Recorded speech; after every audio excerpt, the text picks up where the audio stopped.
Оригами тэгшлэг гэж ямар тэгшлэг гэдэг лээ. За нэг хэмжээстэй үед болохоор зүгээр ийм юм байна.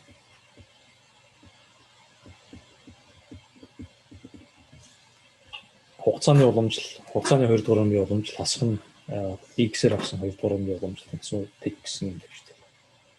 Яг баруун гарталт нь 0, баруун гарталт нь f гэсэн функц гэж болно. Тэгвэл одоо тэр орчинд нь ямар нэг долгионы үүсвэр байна гэсэн.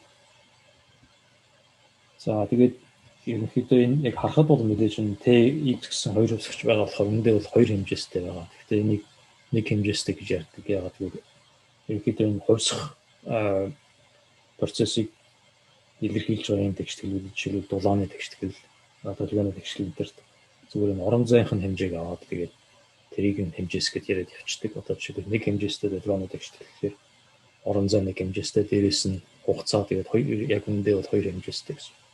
2 хэмжээстэй окторгол хугацаан дээр явж байгаа юм. За тэгээд Cauchy бодлого гэхээр яадаг вэ гэхээр Cauchy бодлого гэдэг нь энэ нэгдүгээр бүх окторгууд байгаа. Бүх окторгууд энэ бодно гэдгийг хэлж байгаа. Өөрөөр хэлбэл x нь энэ дээр ерөөсөө хасах хязгааргүйгээс нэг хязгааргүйгийн хооронд бүх энэ одоо шулуун дээр бодно гэсэн. Ямар нэг тийм одоо зах хязгаар гэж байхгүй тийм. За хоёрдугаарт энэ эхнийх нь одоо энэ юу гэсэн шийдэнхээ эхний утгыг нь өгнө, анхны утгыг өгнө. Тэр анхны утгыг нь одоо юу гэдэг одоо чинь phi x гэдэг. Тэгээд бас хугацаагаар авсан нэгдүгээр ангийн уламжлалтыг нь бас анхны дээр юм дээр өгнө. Анхны хугацаан дээр. Тэгэхээр ийм хоёр функц өгнө гэсэн. Тэгээд ийм хоёр функц өгөгдсөн байхад цаашаага хугацаа нь одоо юу гэдэг юм. Хугацаа нь одоо тэгээс их үед ямар байх вэ гэдэг. Тэгээс их үед энэ u x t гэсэн функц чинь ямар байх вэ гэдгийг бодно гэсэн.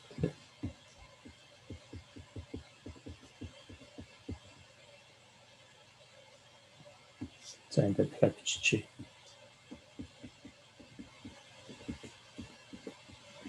За долгионы тэгшлэгийн хувьд бол заавал хугацааг нь тэгээс их гэж гэх арга хэрэг байхгүй. Хугацаанд тэгээс бага байдаг ч гэсэн ялгаа байхгүй гэдэг. Харин бусад жишээлбэл бол дулааны тэгшлэл дээр бол заавал хугацааг нь тэгээс их гэж авч үзэх хэрэгтэй байна. За тэгэхээр энийг яаж бодох вэ гэхээр нэг зүгээр ингээд оператор байдлаар одоо харалтай юм. Take оператор хасах нь x оператор гэдэг. Ийм байдлаар бичих юм бол тэр эхний тэр оператор нь болохоор нөгөө a-аас a квадратаас b квадрат гэсэн нэг том юм байдаг шүү дээ. Тэрнгээр зүгээр ингээд задлчих болно тэрийг. Ийм байдлаар бичиж болно. За энэ зүгээр энийг шалгахын тулд зүгээр ерөөсөө ингээл тэгэр эхлээд за ийм байж нэг үзсэн тий. Тэгэнгүүтээ тэгэр аваад за би бичиж. Эхлээд одоо ингээд бичиж штэ. Тэгэнгүүтээ одоо тэгэр энэ хоёулангаас нь уламжлаа. Тэгээ нэмэгдэнтэй дараа нь x-ээр аав. Тэгэнгүүт юу болох вэ гэхээр энэ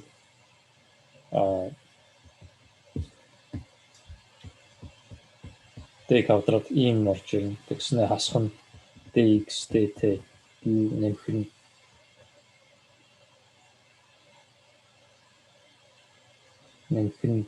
dt dx u хасах нь dx квадрат u гэсэн юм орчно. Тэнгүүт одоо u маань өөрөө u гэсэн функц маань тэргээ 2 удаа 2 юм уу за 3 удаа дифференциалчлагддаг байвал энэ tx 2 уламжлалтын байрыг сольж болно. Тэгэхээр энэ хоёр чинь хураагдаад тэгээд эхний нөгөө долгионы тэгшлэл байна.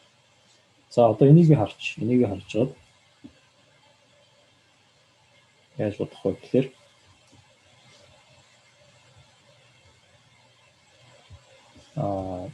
энийг амархан бодож болно. Тэгэхээр энэ функцээ нэг w гэж бодчих тий. W x y-гээс x t-гээ санаарсан w гэсэн функц. Тэгвэл энэ w гэсэн функцийн хувьд ямар тэгшлэл байна гэхээр DTW хасхан DXW гэсэн тэгшдэг. Бидний нэг өмнө үзсэн зөөлтийн тэгшдэг болж байна. Энэ зөөлтийн тэгшдэг чинь яадаг вэ гэхээр эндээс W маань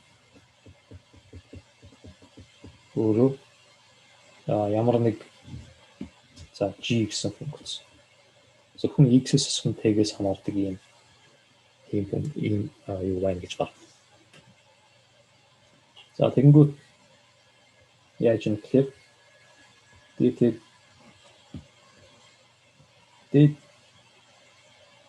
DTU нэмэх DXU болохоор G X-с асуун T-гээд гараад ирж байна. За тэгэнгүүт цааш нь яах вэ гэхээр одоо X-с асуун T гэж бодъё. Энд юу байна гэхээр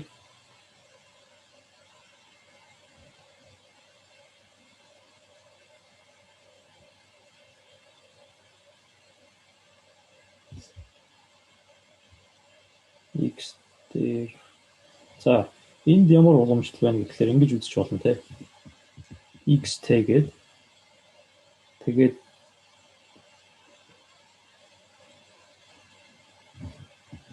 хасах нэг X-ийн дагуу хасах нэг T-ийн дагуу нэмэх нэг гэсэн ийм векторын дагуу авсан уламжлал байна гэж үзэж болно шүү дээ. За энэ вектор одоо юу гэх юм? Жишээ нь А гэдэг арилчих юм бол А-гаар авсан уламжлалыг байгаач. Энэ болохоор яаж юм гэхээр нөгөө өөр нэг вектор B гэсэн вектор ч юм уу. Тэр B гэсэн вектор бол яг ийм нэг гэсэн компоненттэй ийм вектор байна. Тэгэхээр ерөөсөө юу яхаа болчих ингэж G гэж бичихээр болчих.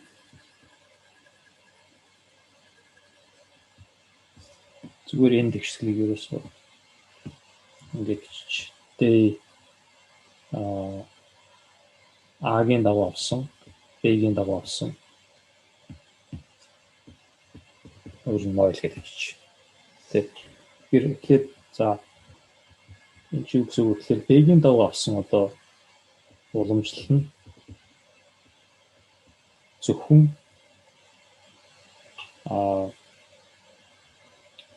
одоо энэ координатаас тэр B-гийн дагуу координатаас хамаардаг гэсэн. B-гийн дагуу за нэг C гэдэг координат авчихъя. Тийм бол энэ маань болохоор нэг зөвхөн C-гээс хамаардаг нэг юм функц. Тэ. За тэгэнгүүт дараа нь одоо яаш вэ? Энэ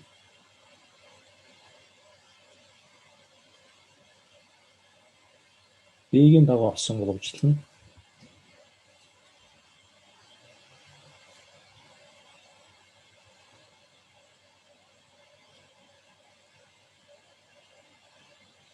А-гийн дагуу авсан уламжлалтыг болонгууд чинь гэсэн.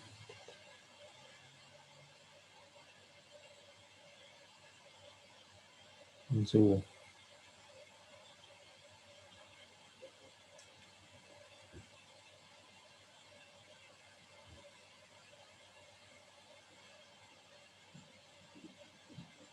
За тэгэнгүүт яах вэ гэхээр за B-гийн дагуу тэр гисгээр одоо интеграл авах хэрэгтэй нэг юм. Тэгэхээр яах вэ гэхээр за U гэсэн функц маань гисгээр авсан энэ G гэсэн функцийн уламжлал одоо интеграл юм. Тэнгүүт нэмэх нь бас нэг өөр нэг функц гарч ирнэ. Тэр функцийг нь за F гэж. Тэр нь болохоор энэ А-гийн дагуу нэг юм координат аваад тэр координатаа eta гэж нэрлэж. Тэгэх юм бол одоо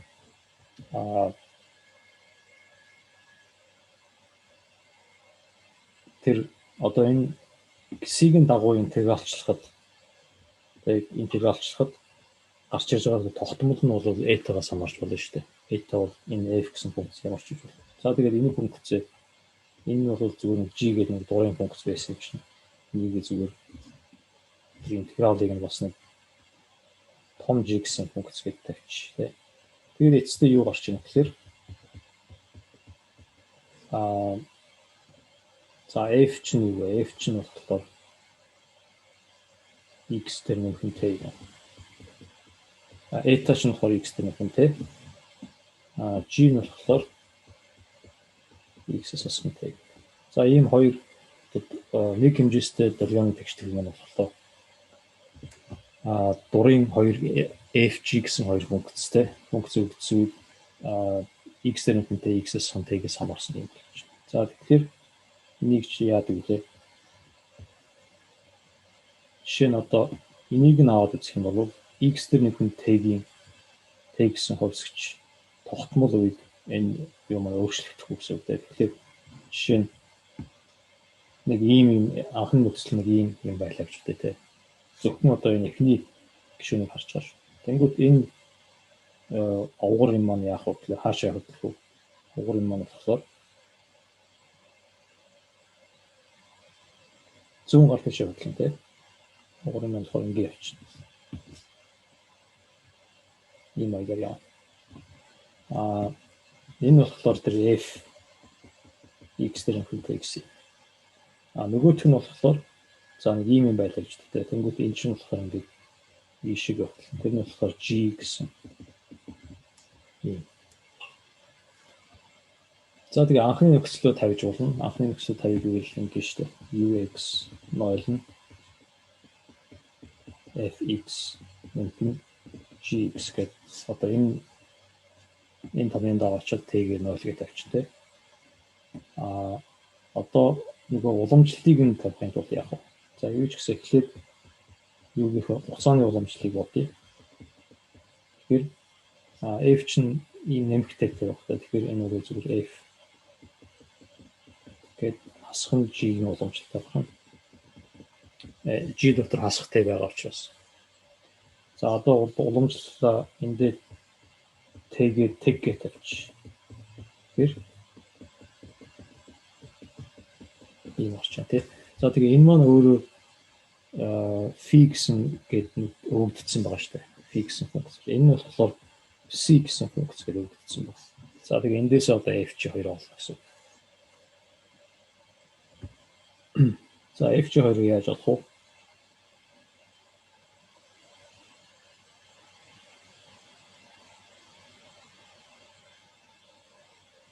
За жишээлбэл одоо юу яаж болно те энийг зүгээр эндээс x-ээр нь уламжлалт аваад тэгээд энэ дээр нэмдэг ч юм уу хасдаг ч юм тэгээд маягаар авч байна. За энийг одоо ингээ нэг хэмжээстэй юм маш хэлбэр тохиолдол учраас ингээ орхив. Одоо 3 хэмжээстэй байг авчихсан. 3 хэмжээстэй. За 3 хэмжээстэй үед нөгөө тэгшлэл маань юу болох вэ гэхээр хугацааны уламжлалт хасах нь одоо ингээд x, y, z дээр авсан уламжлал байна тий. Тэгэхээр за тэрийгээ бол ингээд Лапласын оператор биш шүү дээ. Нэг бид нар өмнө ярьсан байгаа Лапласын оператор гэж юу вэ?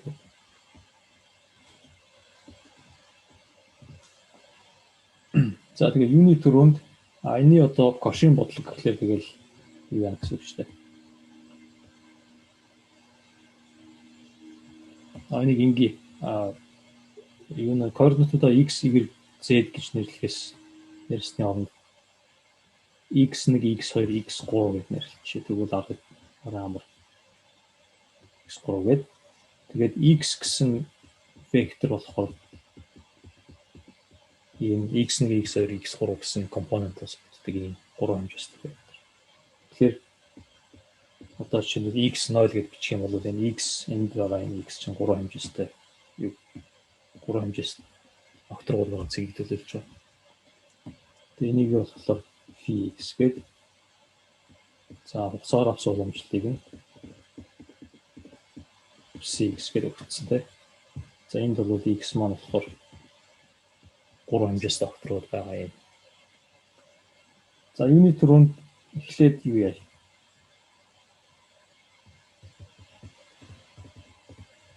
Эхлээд энэ шийд маань өөрөө ерөөсөө зөвхөн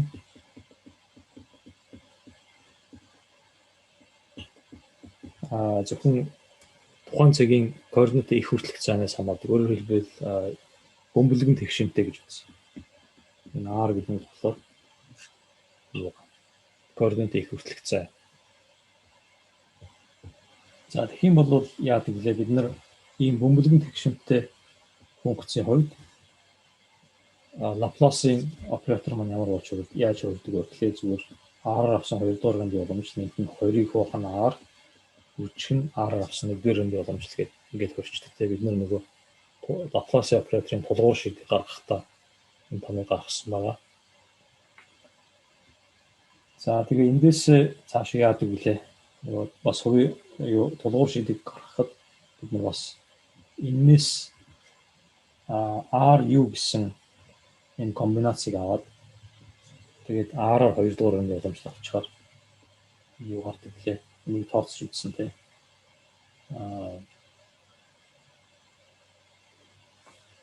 Энэ чинь болохоор зүгээр R-ыг үржих нь U-гийн R авсан 2 дугаар гэмт боломж нэмэх нь 2 ширхэг 1 дугаар гэмт боломж тийм. За энэ чинь болохоор юу болж байна? Тэгэхээр R-ыг гадна гаргачих юм бол яг нэг Лапласын оператор шиг юм гарч байгаа. Тэгэхээр энэ чинь болохоор R-ыг зүгээр Лапласын оператор хөгжүүлсэн юм. За тэгээд энийг одоо нөгөө долгионыхоо текстийг орлуулвал юу болох вэ?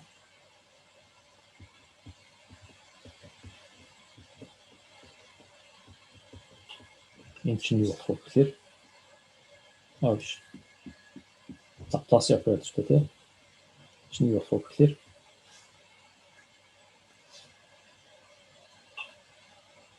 юу яач?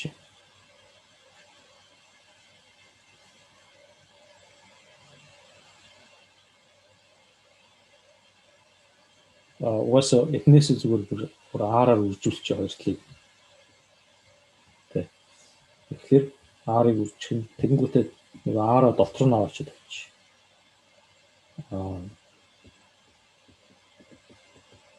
R ч нугасаа зүгээр тэгээс хамаарахгүй зүгээр дараад ирсэн өсчтэй. Хасах нь R юу гэсэн юм бэ те. Тэгээд эн чинь бол ойлгох хэрэгтэй. Тэгэхээр юу болж байна? R юу гэсэн хөлсөгчийн хувьд яг нэг хэмжээстэй долгионы тэгштэл гараад ирлээ шүү дээ. Энд дээр нэг хэмжээстэй. Тэгээд бид нар чинь нэг хэмжээстэй долгионы тэгшлийг сая бодсон юм чинь. Одоо энийг хавь шууд бичиж болно гэсэн.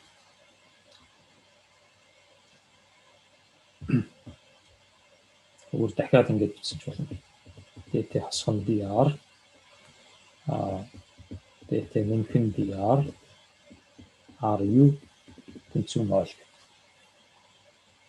За тэгээ энийг одоо түрүүн яажсэн шиг w-гээ цааш явъя. Тэгэхээр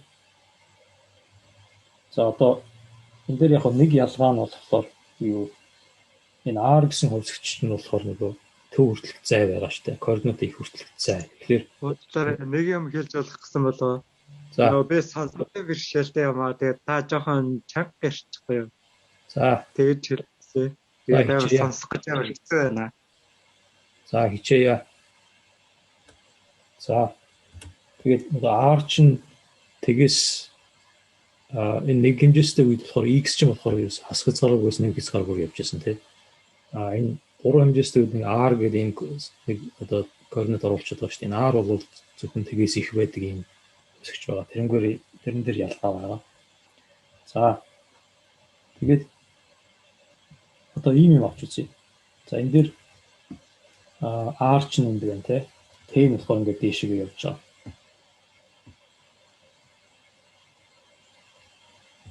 T-ийн дээшээ явж байгаа. Тэгээд энэ одоо W-гийн энэ уламжлал тэгтээ тэнцүү гэдэг чинь юу гэсэн үг вэ? W чинь ийм шулуунууд дээр тогтмол гэсэн. W гэдэг функц маань. Тэгэхээр одоо бид нар яах юм гэхээр энэ бөмбөлгөн тэгшинтэй үед нөгөө долгионыхоо тэгштгэлийн шийдийг бүх огторгууд хаан чамаагүй биш зөвхөн энэ төвийн одоо R нь 0 байх зэг дээр бодъё гэж бодъё л да. Энэ зэг дээр. Тэгэх юм бол нэг юм цэг өгдсөн байнгут яах вэ гэхээр гадагш нь энэ зураас зураар тэгэл энэ дээр яг энэ цэг дээр нөгөө W маань ямар байсан гэдгийг харчна гэсэн. W маань юу вэ? W одоо энэ тем тэг учраас энэ дээр чинь бүх юм өгдсөн байх хэрэгтэй шүү дээ. Нэг анхны нэгтлээс. Тэгэхээр эндээс ингээд гадагшин юм зураад яг юун дээр яг гурван хэмжээстэй бодит байдал дээр бол ингээд нэг цэгээс ингээд гадагшин юм конус зурч юм байна. Ингээд энэ гэрэл цацраадаг ч юм уу. Тэнгүүтээ гэрэл цацраагаад тэр юуны яг тэр анхны хугацааны тэг акшн тэр юу чинь хаана очиж чинь тэрийг тэр цэгийг ингээд авчиж байгаа гэсэн. За тэгэхээр эндээс юу гарч ирэх вэ гэхээр W тэг координатын эхэнд T хугацааны акшнд тэр W гэсэн функц маань болохоор W-гийн тэг хугацааны акшнд гэхдээ радиус нь T-тэй тэнцвэр тэр цэг дээр байгаа утгатай. Энэ дэр энэ T энд байгаа гэдгээр энэ чинь хугацаа гэсэн үг биш шүү. Энэ T өмнө орцсон гэхэлэр юу гэсэн үг гэхээр нөгөө R нь T үед тэр W-г утгыг авч байгаа. Харин хугацаа нь болохоор 0. За тэгээд одоо энийг бодъё. W гэдэг чинь W-гийн 0T гэдэг чинь ямар юм бэлээ? Тэгээд бодъё. Тэгэхээр W чинь энд байж байгаа. Энийг одоо орлуулна. За эхлээд T-гээр авна тий. Нэмэх нь одоо RU-гээс R-аар авахлаар чинь RDRU нэмэх нь R-аас R-аар аваад 1 болно тий. Тэнгүүд U. За энэний R тэнцүү тэг үед авсан тэр утга нь R тэнцүү тэг үед T тэнцүү T үед сага тэр утга. Тэгэхээр энэ чи юу болох вэ? Тэгэхээр R тэнцүү T-ийг авчихсан шин энэ эхний хоёр юм чинь байхгүй болчих шүү дээ. Энд R байгаа юм чинь. Тэгэхээр зүгээр U-гийн ерөөсөө өөр нөгөө олох гэжсэн функцийн маань шийдийн маань яг координат их-дээр байх тэр утга болоод гараад ирж байна. Тэгэхээр энэ дээр ерөөсөө энэ нөгөө түрүү нэг хэмжээстэй юу бодоход ингээд эхлээд энийг энэ хувьсгчаараа интегралчлаад дараа нь дахиад интегралчж байсан шүү дээ.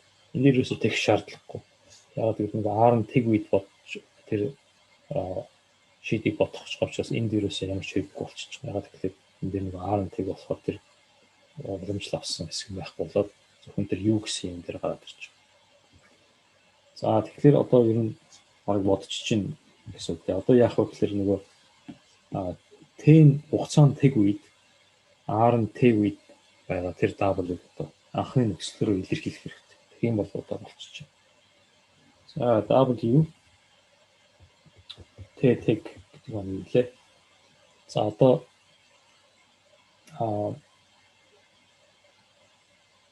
энэ дээр юу яах вэ? За одоо энэ дээр шин W шин юм байгаа. Тэгээ одоо энэ дээр T-гээр эхлээд авна. T-гээр уламжлал авна.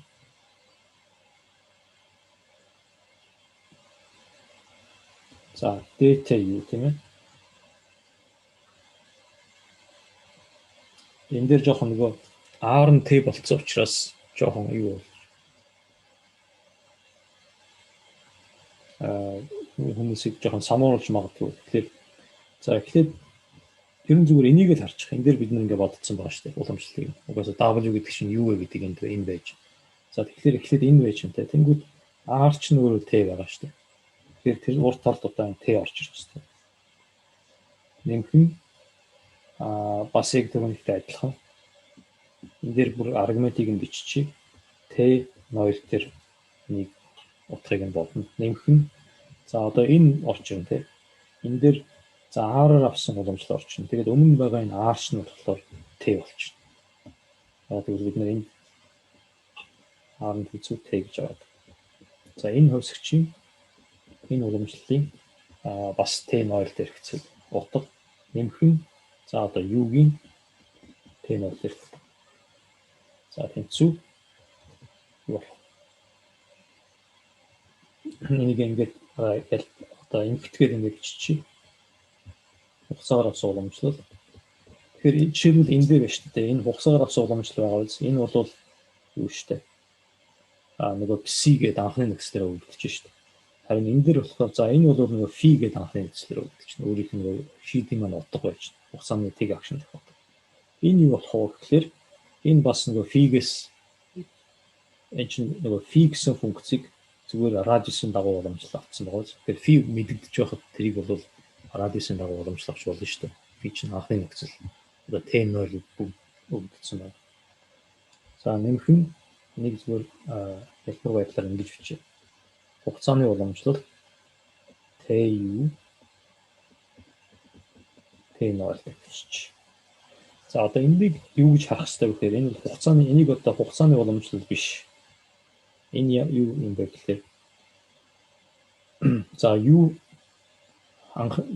гэсэн функцийн анхны акшн одоо энэ маань бол фигтэй энэ дээр бол фигийн одоо T гэсэн радиусээр байгаа утга байна. Тэрийг T-гээр хөвчүүлж. Тэгээд энийг л зүгээр T-гээр нь уламжлал авцсан. Тэгэхээр яг энэ дэйтлийн юу гарч ирж байгаа бол угсаа энэ одоо энэ R-ыг бол яг эндээ бол бас T-гээр суулчих болно шүү дээ. Ягаад гэвэл энэ T чинь энд байж байгаа учраас.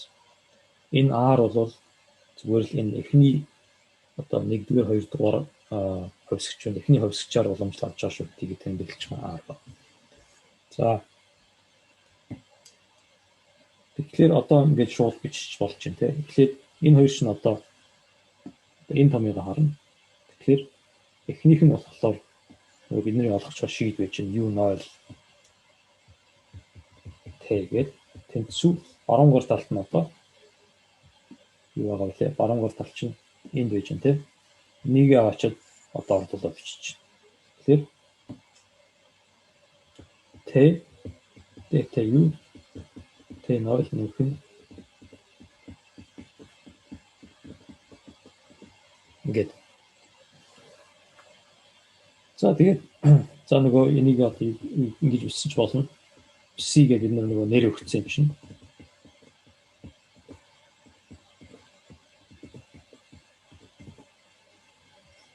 Ингээд те. Энэ дээр бол 0 мөл гэх хэрэг байхгүй. Бисээ чи угаасаа зүгээр ганцхан араас хамаардаг тийм функц байгаа шүү дээ. Хугацаанаас хамаарах. Тэгээ энэ бол одоо 3 хэмжээстэй юу бөмбөлгөн тэгшинтэй тийм анхны нөхцөл өгдсөн байхад тэрний яг голын цэг нөгөө төвийн цэг дээр шийд маань ямар утгатай байх вэ гэдгийг хаалсан юм юу вэ? Ийм томьёо ингээд гаргаад ирлээ. За одоо энэ томьёогоо ашиглаад бид нэр ерөнхий дурын заавал бөмбөлгөн тэгшинтэй байгаалгүй дурын долгионы тэгшлэг одоо дурын анхны нөхцөлтэй долгионы тэгшлэг. За энийг яаж бодох вэ? Ерөнхий тохиол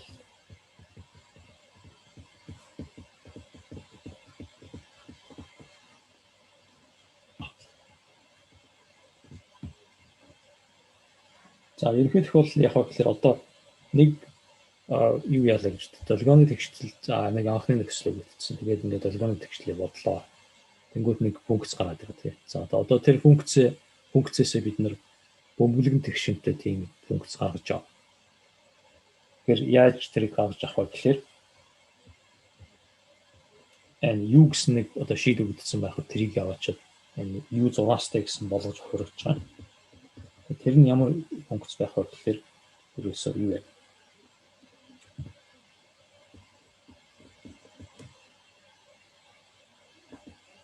Хугацааны акшн болгонд координатын x-тэр төвтэй r радиустай бөмбөлөг зураад тэнгуүтээ тэр бөмбөлөг дээрээ тэр нөгөө шийд u гэсэн шийд маань ямар утгатай байна тэр бөмбөлөгийн гадаргуудыг хараад тэнгуүтээ тэр бөмбөлөгийн гадаргуудыг тэр шийдийнх нь утгыг интегралчлаад дундчийг нь аваад тэнгуүтээ тэр дунджаа ерөөсөө тэр бөмбөлөг дээгүүрээ байрлуулж жигд байрлуулж тогтмол тэр функцээ бид нар юу зураастай гэж байна. Энийг бол бөмбөлгөн дундажлал гэж ярьж байна. За тодорхойлт ёсоор энэ болохоор юу вэ гэхээр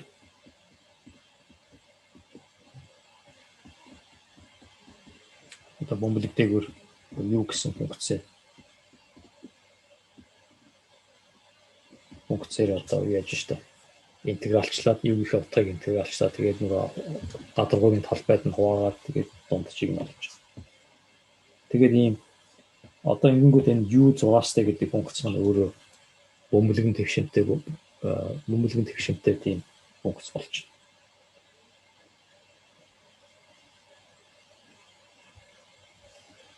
байна.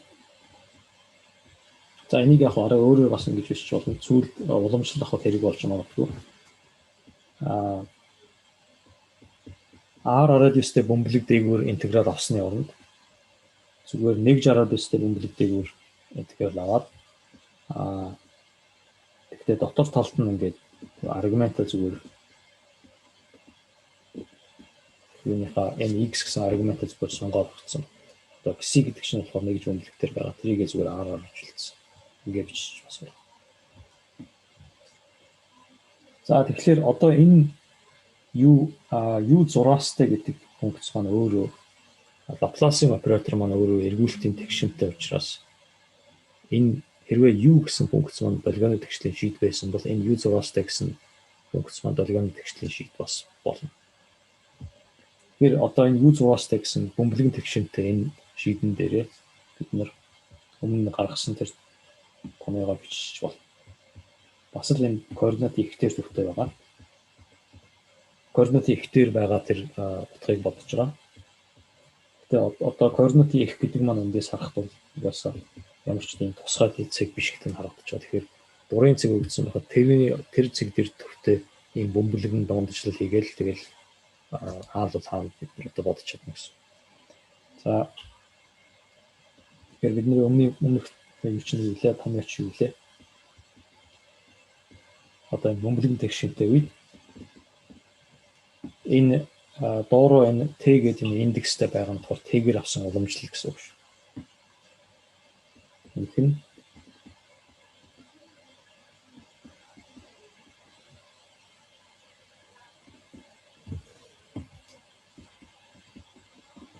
ийм тийм. За тэнцүү одоо энэ u6-тай гэдэг маань юу байгаа вэ гэдэг чинь нөгөө зүгээр л u гэсэн функцийн маань юугаар бөмбөлгөөр авсан дундчууд байгаа шүү дээ. Тэгээд тэрнээс гадна энэ хугацаа нь 0 байгаа. Тэгэхээр чинь энэ зүгээр нөгөө u гэсэн функцийн анхны нөхцөлийн янз бүрийн бөмбөлгөөр авсан дундчууд гараад ирсэн. Зүйтэй за бөмбөлөг Т радиустай бөмбөлгөөр авсан C анхны нөхцөлийн дундаж нэмхэн ДДТ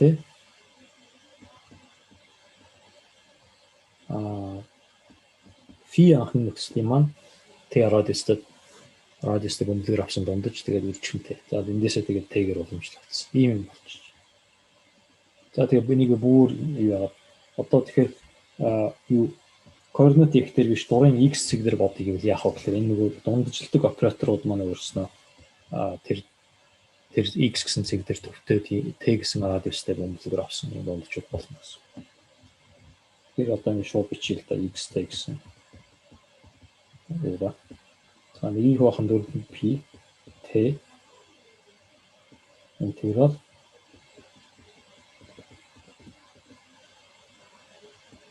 C за y гэсэн аюугаар авч байгаа шүү. Y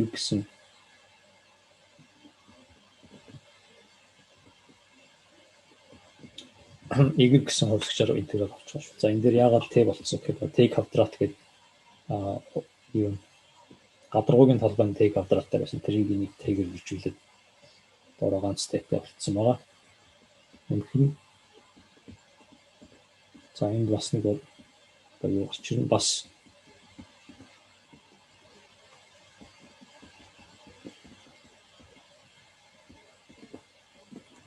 ингээд за тэр арт талын юуг яг бас задлаад бичиж болно. Нэг нөгөө Т-гээр уламжлалыг нь аваад тэгээд бичих юм бол юу болох вэ гэхээр за би энийг А гэж тэмдэглэе. Тэгээд А нь болохоор юу болох вэ гэхээр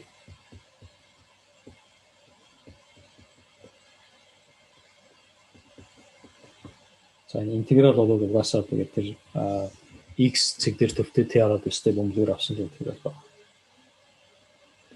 Их бахан 4pt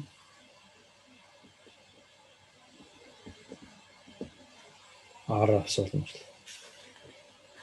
За юм орч. За одоо энэ ингээд томьёо гаргацсан. Энэ дээр одоо жоохон төвлөрөөд ярьцгаая. Долгионы тэгшний шиг ямар одоо тавь ямар шин чанартай вэ гэдэг. За зураг зурх юм бол за ихнийг шүү хасах тэмдэгтэй байхгүй юу? Гүнэ? Тэгэр уламжлахаар хасах тэмдэг гарахгүй юу те? Тэгэр уламжлахаар хасах тэмдэг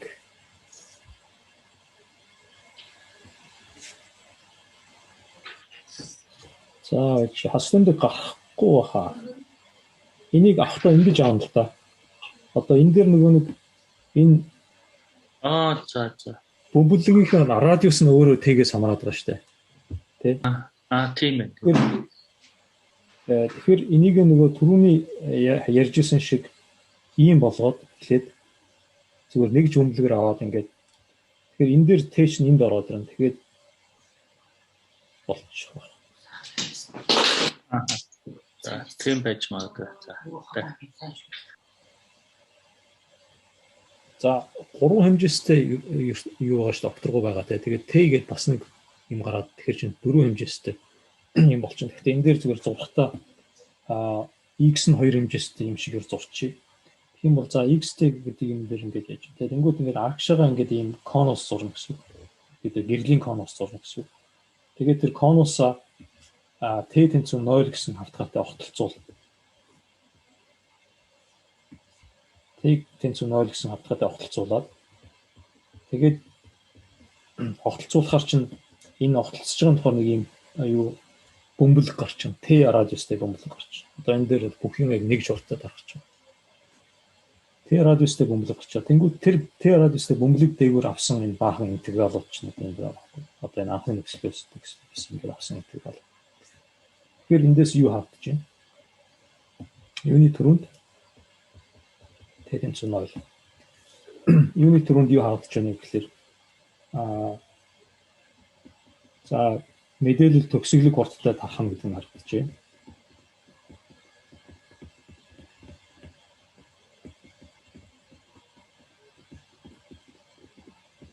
Энэ наривчлах юм бол нэгээс бага хурдтай тархна.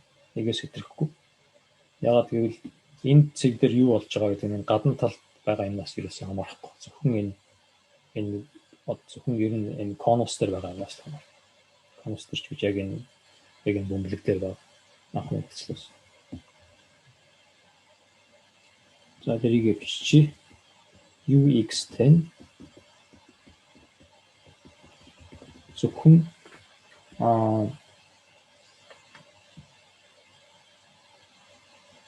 X10 за энэ нөгөө юунуудын фигээс радиус R-аар авсан уламжлал тэгээд psi гэсэн анхны нөхцлүүд байгаа шүү дээ. Энэ нөхцлүүдээс анхны нөхцлүүдээс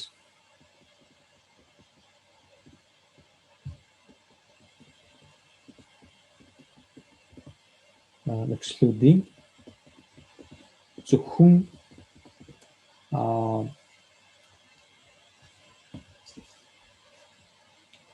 зөвхөн за энэ тэмдэглэгээ бол x гэсэн цэг дээр төвтэй Т радиустай бөмбөрцгийн гадаргуу гэж тэмдэглэж байгаа тэмдэглэгээ шүү. Зөвхөн энэ гадаргуу дээр энэ одоо бөмбөлөг дээрх утгуудаас хамаарна.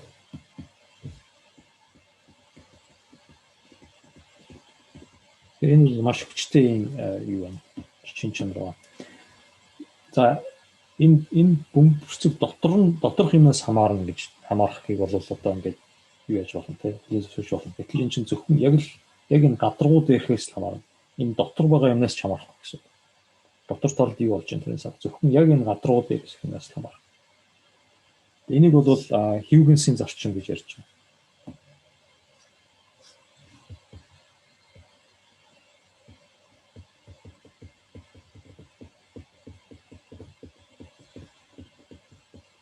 Эндээс бол яах вэ гэхээр жишээлбэл одоо энэ 3 хэмжээстэй окторгон тусгай шин чанар байгаа.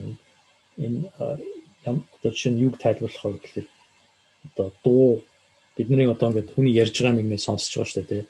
Хэрвээ ийм биш байсан бол нөгөө бидний чихэнд нөгөө долгион ирээд яг тэр анх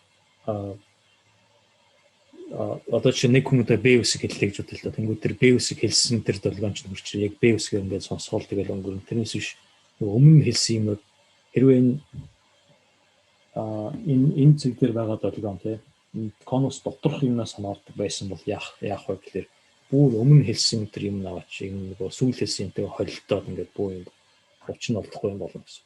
Тэгээ гэрэлдэж гэсэн яг адилхан. Өмнө байсан юм бас ингээд хавдаал байна гэсэн. Хэрвээ ийм гэдэггүй байсан бол яг нэг одоо ч нэг ингээд нэг хүн гарч идэн асаагаад унтраах юм бол яг тэр асаагаад унтрааж байгаа харагдана. Тэрнээс биш унтарцсан хань ингээд хавдаал байгаад байна гэж байна. За тэгээд цаашаа явах юм бол энэ юунаас харагдаж байгаа юм ерөнхийдөө дандаа ингээд энд нэг юм интегралтай те урдаа дандаа нэг их ухаан текст юм байгаас. За энд нэг их ухаан текст гэж байна, энд нэг их ухаан текст гэж байна. Энд яг нэг их ухаан текст авдраад гэж байна те. Тэгэхээр яг энэ фи гэдэг одоо анхны нөхцөл маань ингээд нэг огторгуул локал байдаг те ингээд нэлээдүүдэд харагдсан биш нэг газар ингээд долгио үсгээд ингээд дэлбэрэлт болдог ч юм уу те ингээд орхицсан тийм юм байх юм бол энэ интегралууд чинь бол дандаа төгсгөлийг нь байгаа шүү дээ. Одоо энэ юуны радиус x-л гэдэг одоо шинэ 10 ингээд x-эл уушгаа ингээд ирээдүгөө яваад байгаа юм бол нөгөө конус ч ингээд улам томрол яваад байна. Өөрөөр хэлбэл улам холоос ингээд улам энэ том бөмбөлгүүдийн гадаргуул дээр байгаа юм тэрийг хүлээж аваад авч эхлэн гэсэн. Тэгэхээр хэрвээ тэр үүсгүүр нь юм юу локал одоо маш том орчин биш байх юм бол энэ интегралууд бол төгсгөл болно. Тэгэхээр долгионы амплитуд бол ерөнхийдөө нэг их ухаан Т байдалтай буурна гэсэн. Энэ томоос шууд харах. Тэгэхээр юугийн хэмжээ нь бол ерөнхийдөө нэг тогтмолыг хуваах нь Т гэсэн юм байдалтай. Т-ийн их үед. Энэ байдалтай болдог. За түүнээс гадна хэрвээ нөгөө үүсгүүр маань ингээд бүр ингээд жижигхэн юм ингээд хоригдлогдсон ийм газар ингээд дэлбэрэлт болоод орхицсан байж гэж хэлээ. Тэгэх юм бол ингэж чаас жоохон яваад ирэнгүүт тэр чинь үүсгүүр нь бидний одоо тэр хүлээж авч байгаа долгионы тэр юу ингээд радиус нь ихсээд ирж шүү дээ. Тэр байгаа газрын радиус нь. Тэгэхээр энийг ерөөсө даваад явчихна. Тэгэхээр юу гэсэн үг вэ гэхээр ийм долгионы үүсгүүр байх юм бол тэн хангалттай их үед долгион хүлээж авах болно гэсэн.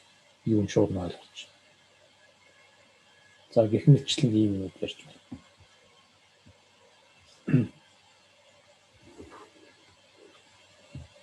За одоо хоёр хэмжээстэй үеийг болохыг сонирхов. Хоёр хэмжээстэй.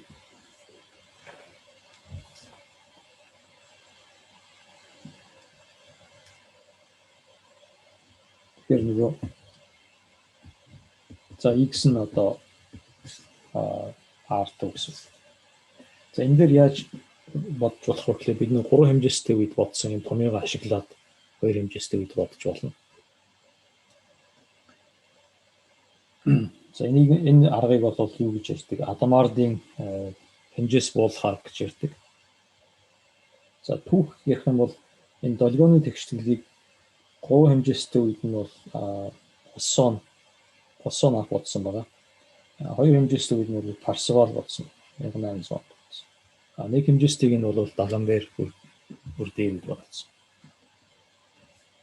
Нэг хэмжээстэй үед томьёог нь бол Даламберийн томьёог гэж ярьдаг. За энэ Адамарын хэмжээс буулах арга гэдэг нь ямар учиртай юм бэ гэхээр за 2 хэмжээстэй ийм хавтгай байна гэж.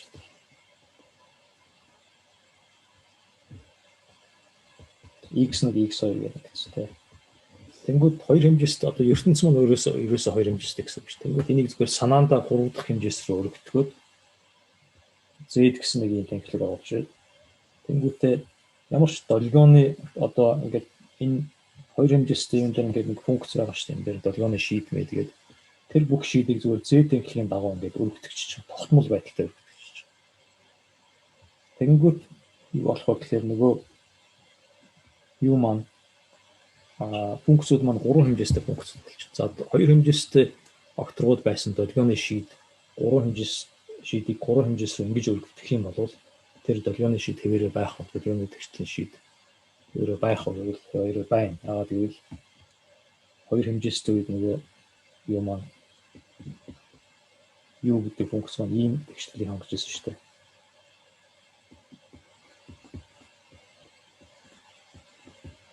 ийм тэгшлийг хангаж ирсэн шүү дээ.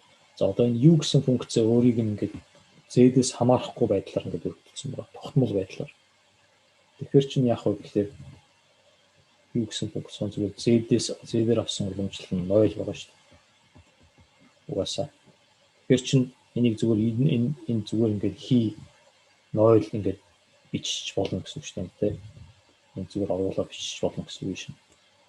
Яг тэр юм чинь 0 юм чинь. Тэгэхээр тэр нэг 2 хэмжээстэй долгионы тэгшлийн шийд маань 3 хэмжээстэй долгионы тэгшлийн шийд болно. Тэгэнгүүт одоо яах вэ гэхээр нөгөө 2 хэмжээстэй долгионы тэгшлийг анхны нэгслүүдийг 3 хэмжээс рүү яг ингэж өргөдгөө. Тэгээд юу чинь Лапласын оператор маань өөрөө зөөлтийн тэгшинтэй учраас долгионы тэгшлийн анхны нөхцөл нь ийм тэгшинтэй одоо Z-ийн давах зөөлтөөр хувирдгүй ийм тэгшинтэй байх юм бол шийд нь бас ийм тэгшинтэй болно. Тэгэхээр тэр шийдээ зүгээр тэгээ бодчих юм бол дод тэр Z гэсэн хөөсч зүгээр арилгач. Ягаад гэвэл Z-ээс угаасаа хамаарахгүйгаа тэр 3 хэмжээстэй шийд маань. Тэгэнгүүт одоо ингээд 2 хэмжээстэй шийд мөн гараад ирэх гэсэн. За тэгэхээр одоо нөгөө 3 хэмжээстэй томьёогоо одоо энэ дэр яаж бичгээл одоо бодно гэсэн үг л дээ. Тэгэхээр яаж бичих вэ гэхээр одоо жишээлбэл энэ цэг дээр нэг байгаа X гэсэн цэг дээр байгаа шийдийг олохдоо бид нар яадаг лээ. Яадаг лээ гэхээр 3 хэмжээстэй T радиустай бөмбөлөг зурдаг те. Тэгэхээр тэр бөмбөлөг маань болохоор нэг ийм болчихно. Ийм бөмбөлөг болоод байгаа юм. Доошоо ингээд явц гарцсан байгаа шүү дээ. Тэгэхээр ийм бөмбөлөг дээгүүр одоо бид нэр интеграл авах хэрэгтэй гэсэн. Тэгтэл яаж юм гэхээр ингэж гооз одоо 3 хэмжээстэй үедүүд яг зөвхөн яг энэ нэг юуны тэр зурсан тэр одоо бөмбөрцөг зах хил дээгүүр интеграл авчихсан шүү дээ. Тэр чинь одоо ингээд энэ дээгүүрээ бас ингээд нөгөө хийсвэрийн Z гэсэн хэмжээстээр ингээд дээгүүрээ ингээд бүрхээд ороод ирсэн байгаа учраас яг энэ дээр бол одоо чинь энд ингээд интеграл авлаа гэхтэй энд байгаа утга чинь юу анхны нэгцлийн утга маань ямар цэг дээрх утга гарах вэ гэхээр энэ Z-ийн дагуу ингээд доош нь явуулна шүү дээ. Тэнгүүтээ X1 X2 хавтгаатайгаа огтлцуулаад тэр бөмбөрцөг дотор байгаа цэг дээр анхны нэгцэл ямар байна гэдгийг авах гэсэн. Тэгэхээр энэ дээр бол нөгөө Huygens-ийн зарчим маань зөрчигдөх нь шүү харагдаж байна. Өөрөөр хэлбэл энэ бөмбөрцгийн зах дээгүүр хил дээгүүр биш бүр бөмбөрцөг дээгүүрээ ингээд тэр чигээр нь тэгээд авах хэрэгтэй гэсэн. Тэгээд энийг ингээд яг одоо энэ юу энэ бөмбөрцөг дээгүүр авсан интегралаа 2 хэмжээстэй x2 x1 гэсэн одоо хувьсгчдаар авсан интеграл болгож хувирч болно шүү дээ. Тэгээд бичих юм бол яах вэ гэхээр би тэрийг гаргалгаагийн зүгээр шууд биччихье. Гаргалгаагийн үр дүнгийн зүгээр шууд биччихье. Тэгэхээр жишээлбэл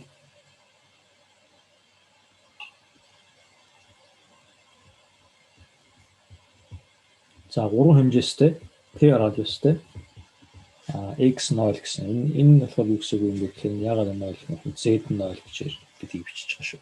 T биш. За PC-ийн долгионтой. PC долгионтой гэдэг нь болохоор долгионтой гэдэг нь 2 хэмжээстэй байсан юм 3 хэмжээс өргөгдсөн. Тэрийг нь долгионтой гэж тэмдэглэсэн байна. За энийг болохоор ямар гарч ирнэ гэхээр X цэг дээр төвтэй T радиустай дискээр авч дугуугаар авсан интеграл.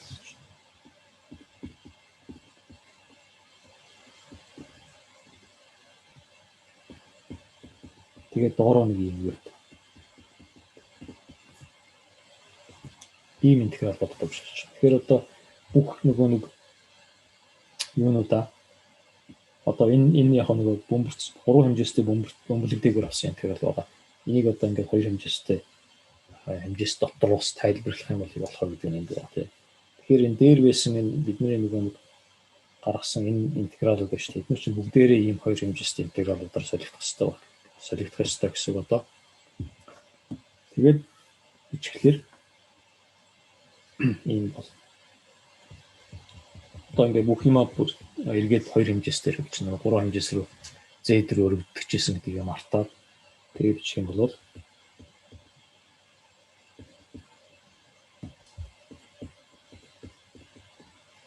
P dt dt гэдэг нь болохоор энэ t ороод өстэй диск гэсэн x зэгтэр төртэй.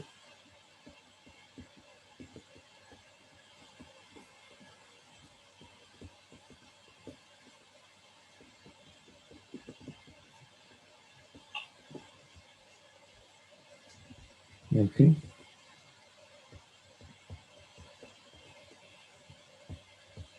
dt x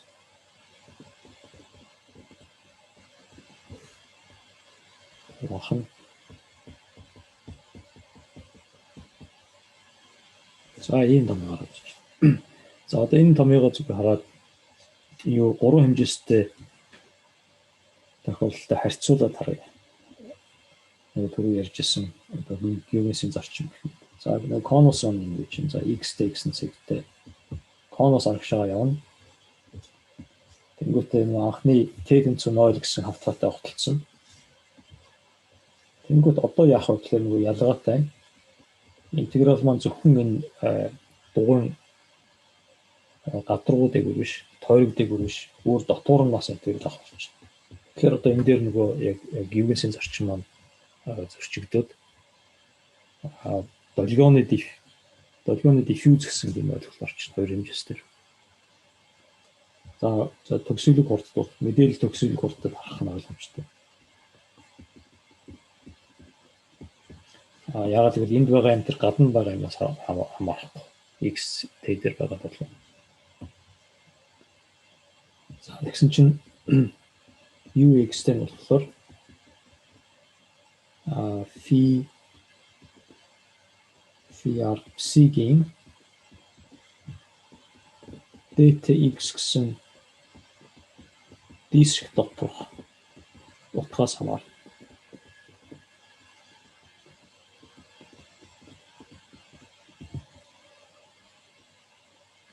Тэгэхээр эндээс долгионы diffuse гэсэн ойлголт гарч байна.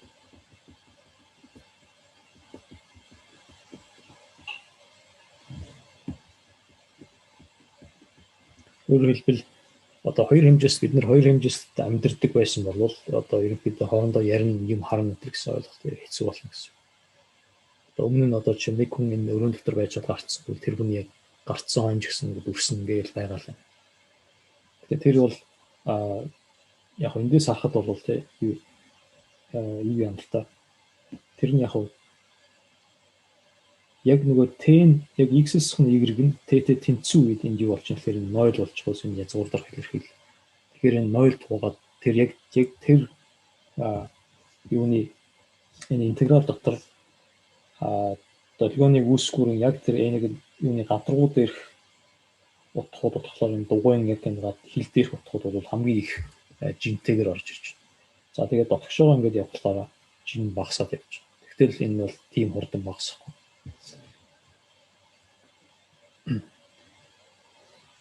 За энийг яг зүгээр нөгөө нэг Адамардын одоо юу аргын үүднээс тайлбарлах юм бол юу гэсэн үг вэ гэхээр энэ ингэж юм гэсэн үг л дээ.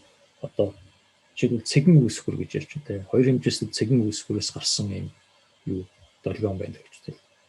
Тэнгүүд тэр чинь гурван хэмжээстэй гэж бид нэг ингээд үзээд томьёо гаргасан шүү дээ. Тэгэхээр гурван хэмжээстэй тэр юунаас харах юм бол энэ цэгэн үүсгэр гэдэг нь юу болох вэ гэхээр бүхэл бүтэн юм шулуун болчихно. Шулуунаас гарч байгаа юм үүсгэр юу долгион болчихно гэсэн.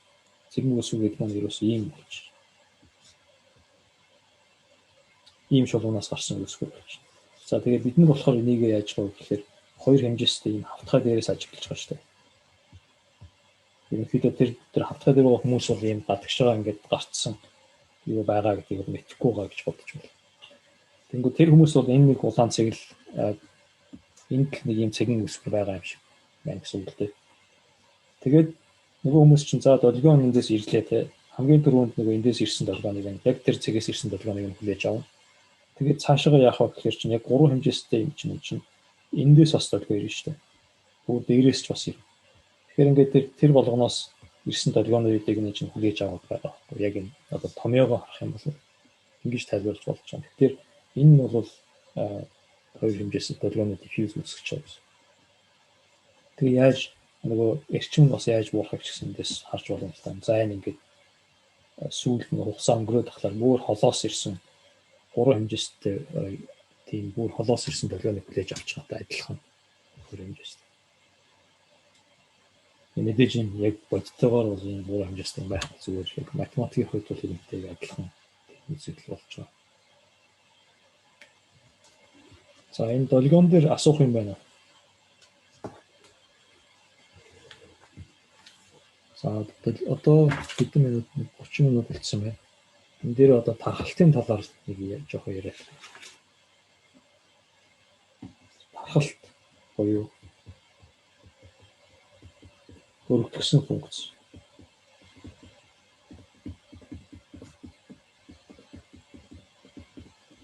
Энэ англиар бол distribution гэдэг. Оросоор бол яг өргөдгсөн функц гэдэг.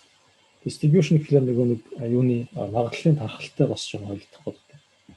Тэгээ англиар ч гэсэн угаасаа холилдсон аяг адилхан нэртэй болохоор гайг. За бид нөгөө Dirac-ийн дельта функц гэдээ ярьж байсан юм. Тэгээ Dirac-ийн дельта функц чинь яг функц биш гэж ярьсан. Яг тийм чинь 0 бүх цэг дээр 0 мөртлөө ганцхан цэг дээр 0 биш. Тэгээд тэгсэн мөртлөө интеграл 1 байдаг. Тийм функц үл ерөөсөө байхгүй. Бүх цэг дээр 0 ганцхан цэг дээр ямар ч утгатай байсан гэсэн тэрний интеграл бол заавал тэрвээ тэр функц юм бол интеграл 0 ганц цэг дээр хязгааргүй утгатай байлаа гэдэг тэрний интегралыг өөрчлөх гэж байна. Тэр дельта гэж яг юу юм бэ?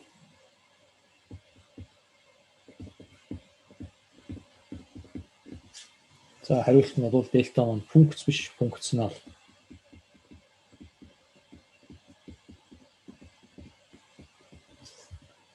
Өөрөөр хэлбэл дельта гэдэг нь өөрөө ямар нэг цэг функц гэж юу юм бэ гэхэлэр чинь одоо цэг болгон дээр ингээл утга хонооцсон юм байна шүү дээ. Цэг нэг эсвэл одоо зөвхөн нэг юм машин цэг цэгийн координатуудыг өгөнгүүт эсвэл хэдэн тоо өгөнгүүт буцаагаар нэг тоо гаргадаг тийм машин гэж ойлгож байна. Функционал гэдэг нь болохоор нэг функц бүхлэгдэн функц аваад тэгээд тоо гаргадаг тийм юм болж байна. Тэгэхээр дельтаг бол яг үндэ ингэж бичих хэрэгтэй гэсэн. Фикс функц аваад тэгээд энэний утга нь юу юм бэ гэхээр тэр фикс функцээ зүгээр 0 цаг дээр утгыг гаргаад ирдэг. Ийм функционал. Утга одоо утгыг нь тооцдог тийм үйлдэл баггүй. Дельта гэдэг чинь. Тэг цаг дээр тэр функцийн утгыг тооцож байгаа тийм үйлдэл. За тэгээд бидний нэг яриад исэн. За энийг бид нар юунд дээр яаж бичдэг вэ гэхээр голд нь юу бичиж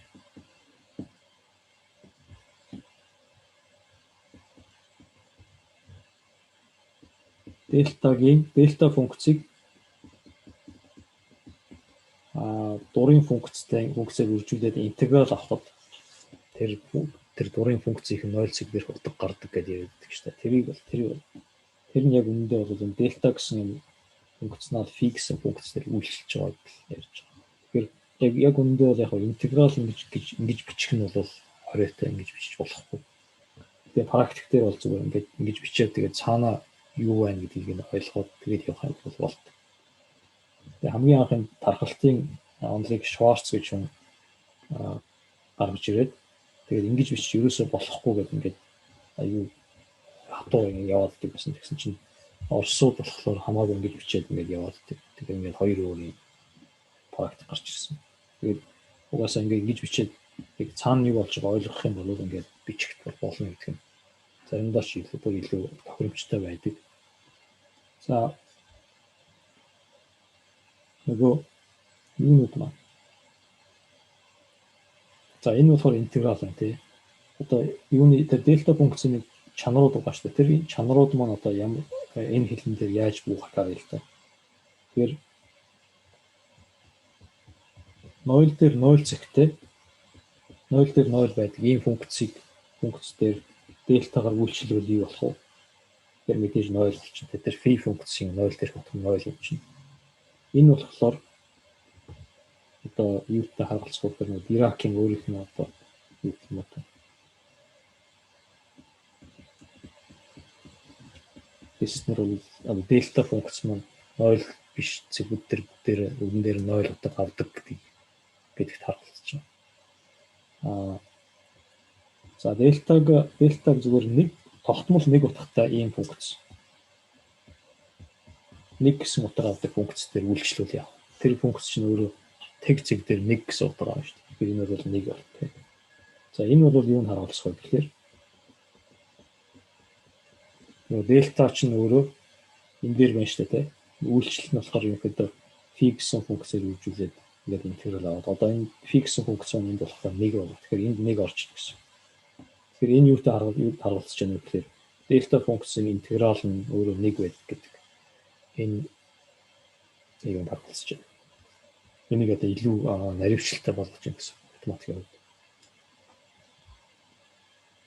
За тэгээд дельтаг маань ийм байдаг юм биш. Ерөнхий тохиолдолд тахалж юу юм бэ гэхээр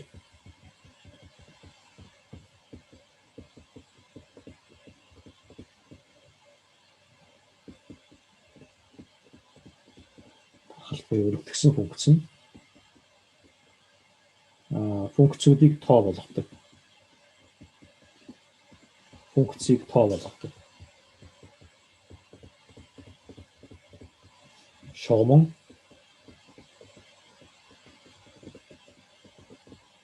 тасралтгүй хувиргалт.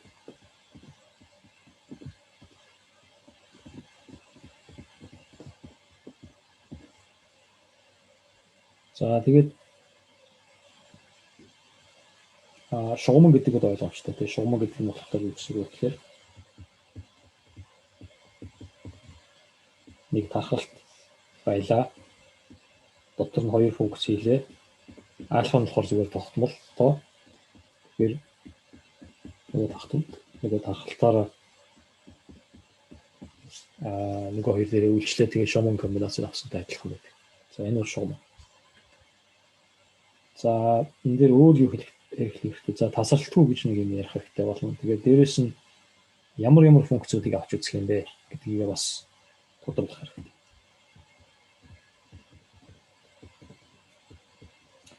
За энэ дээр бол нэг тохиромжтой ер нь бол тархалтан дээр бол ямар функц факторыг авч үзэх вэ гэхээр хэдэн удаа дифференциачлагддаг.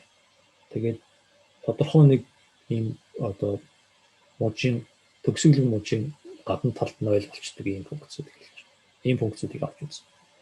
За тэгэхээр тэрнээс арай жижигхэн ийм одоо тархалтуудын олонлог илүү тохиромжтой бүрээ хувиргаланд их тохиромжтой тийм тархалтуудын олонлог байдаг. Тэр олонлогыг бол temperate distributions гэж ярьдаг. Монголоор бол одоо юу гэх юм номх төгсөн тархалч гэх юм илүү тийм зөөлөн тийм тархалт байна. Тэгэхээр энэ тархалтуудын хувьд ямар функцүүдийн олонлыг авч үзэх вэ гэхээр Schwarz class гэж байдаг. S гэдэг. Schwarz class нь болохоор Schwarz-ын анги нь яг ямар нөхцөлөөр тодорхойлогдох вэ гэхээр ийм функцүүд байна. За хэдэн удаа дифференциачлагддаг. Тэгээд дээрэс нь энэний функц нь өөрөө ямар ч нэгийг хуваах нь одоо координатын их хүртэлцэн ямар ч зэргээс хурднаар буурдаг. Өөрөөр хэлбэл одоо жишээлбэл Гауссийн функц тийм E-ийн хасах x квадрат гэсэн. Энэ бол одоо Schwarz функцийн нэг жишээ бол. Зөвхөн өөрөө биш дурын уламжлал нь тэгж буурдаг. Бас дээрэс нь ийм нөхцөл хэрэгтэй. Тэгэхээр ийм функцүүдийг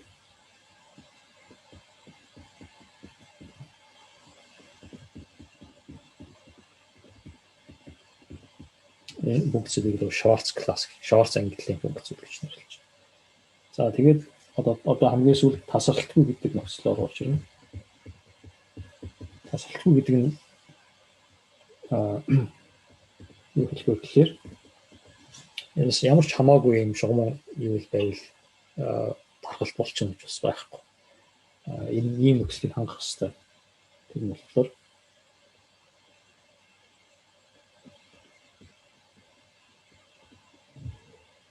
самгэнэ supremum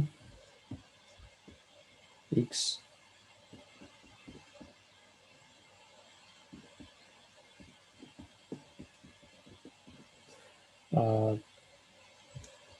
ямар нэг m k-гийн хувьд тэр функц дээр дурын функцтэй тухайн тархалтаар үйлчлэхэд гарсан тоон тухайн функцийн уламжлалуудаас ийм байдлаар уламжлалуудаас хамаарат ийм байдлаар зааглагддаг байх хэрэгтэй. Энэ бол тасалчлахгүй гэсэн шинж. Энэ яг цаанаа бол юу гэсэн үг юм бэ гэхээр энэ T гэсэн нэмж нь болохоор shorts английн энэ shorts окторгууд дээр тодорхойлогдсон шугамн бүгд тасралтгүй ийм функцийг хэлж байна. За жишээ гэх юм бол дельтага тархалт байна уу гэдгийг шалгая л да. Тэгэхээр за шугамн энэ гэдэг нь бол ойлгомжтой. Өөрөөр хэлбэл жишээ нь хоёр функц төр ингээд явахлаар чинь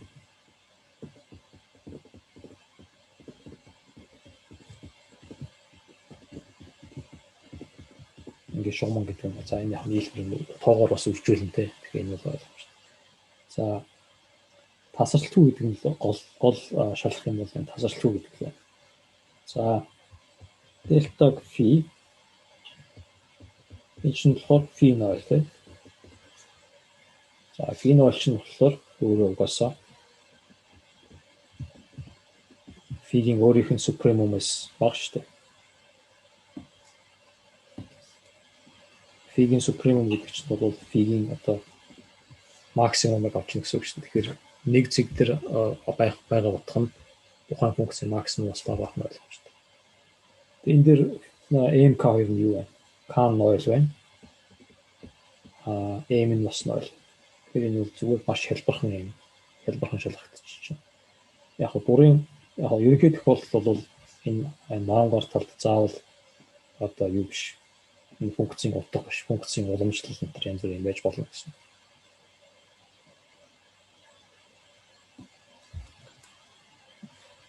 За цаашаа жишээ гэх юм бол зүгээр би ингэж шалгахгүйгээр зүгээр жишээнүүдээ шууд дуртай авчих. Цаг баг байгаа учраас жишээлбэл ийм тархалт байж болно. Зүгээр ингээд фиксэн функц өгсөн байхад хасах нэгээс нэгийн хооронд интегралыг аваад тэгээд тэр тоог гаргаж өгдөг. Энэ бол юу бол тархалт бол. За ийм тархалт байж болно. Жишээлбэл фиксэн функц өгсөн байхад тэрний уламжлалыг аваад за 3 дуурайн уламжлал авъя. 3 дуурайн уламжлал аваад 1 гэсэн цаг дээр бодчихдаг. Энэ бас нэг тархалт бол. За хоёр хэмжээстэй үед хоёр хэмжээстэй функцээр үйлчилдэг ийм тархалт байж болно. Жишээлбэл 0-1 үүнтэй фи 2x x квадрат dx гэх юм те. Энэ бол бүгдээр л шууд шугамн тэгээд ерөнхийдөө нэг интеграл уламжлал өдр орцсон ийм юмуд бол дандаа тархалт болно. Тэр тасралтгүй шинж чанарыг шалгахад бол амарх. Энд юу болж байна гэхээр за хоёр хэмжээстэй юм байна те. X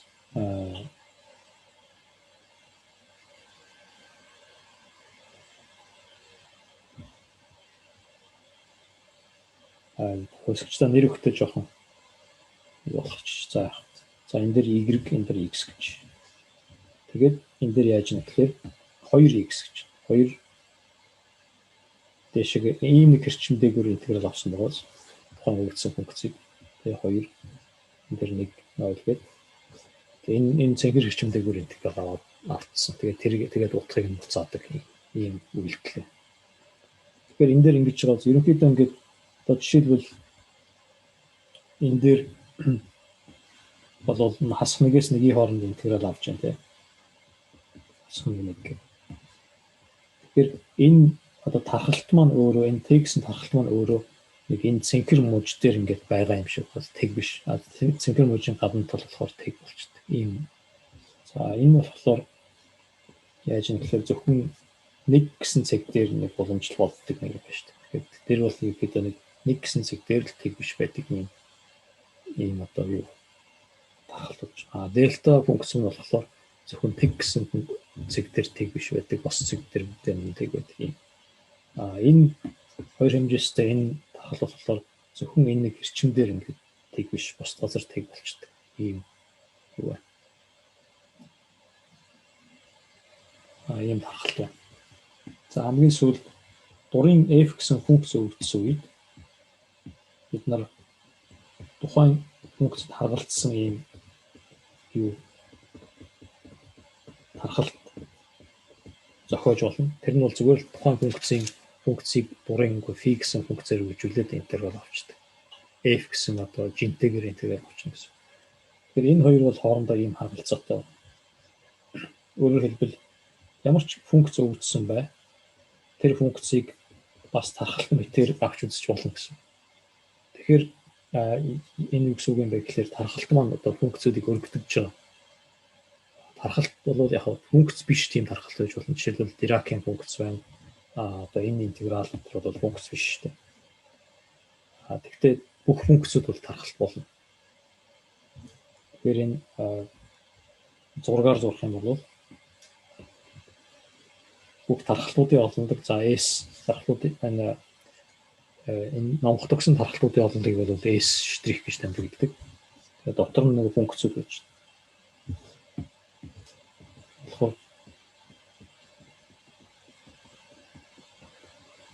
Тэгэхээр функцүүдийг өргөдөгдөг ийм ойлголттой тархалт гэдэг. За тархалтаас нэг гол юм бол яг хөө за энийг уламжлалын талаар бол заавал ярих хэрэгтэй. Мэдээж яах гэж бидний тархалтыг яг үүндээ бол яах гэж энэ тархалтыг авч үзээд байгаа юм бэ гэхээр уламжлалыг тодорхойлох. Ерөнхийдөө бол одоо комплекс тоо бид нар яагаад комплекс тоо гэж ярьдаг вэ гэхээр юу сөрөг тооноос язгуур авах гэдэг шүү дээ. Сөрөг тооноос язгуур аваад тэгээд ерөөсөө ямар ч тооноос язгуур авдаг юм болгочих юм бол сөрөг тооноос язгуур аваад комплекс тоо тодорхойлонгод ямар ч тооноос язгуур авч болдог болчих. Яг тэрнтэй адилхан тархалтыг тодорхойлох юм бол ямар ч функцээс уламжлал хэдэн ч удаа авч болдог болчих. Тэгэхээр нөгөө сая энэ функцийг тархалт мэтээр тодорхойлж авч үзэж болно гэж ярьсан шүү дээ. Тэгэхээр жишээлбэл тархалтыг яаж тодорхойлох ёстой вэ гэхээр за Т гэсэн тархалт өгөгдсөн байхад энэ Т гэсэн тархалтын уламжлал нь юу юм бэ гэдгийг ярил л да тий. Энийг яаж тодорхойлох ёстой гэхээр Т гэсэн тархалтын уламжлал нь өөрөө тархалт байна. Тэгэхээр тархалт чинь юугаар өгөгдөх вэ гэхээр тархалт чинь өөрөө функц дурын одоо фи гэсэн функцээр үйлчлэхэд энэ юу гэх юм бэ гэдгийг л тодорхойлох хэрэгтэй гэсэн. Тэ? Тэгэх юм бол энэ уламжлал чинь өөрөө тодорхойлогдож байна.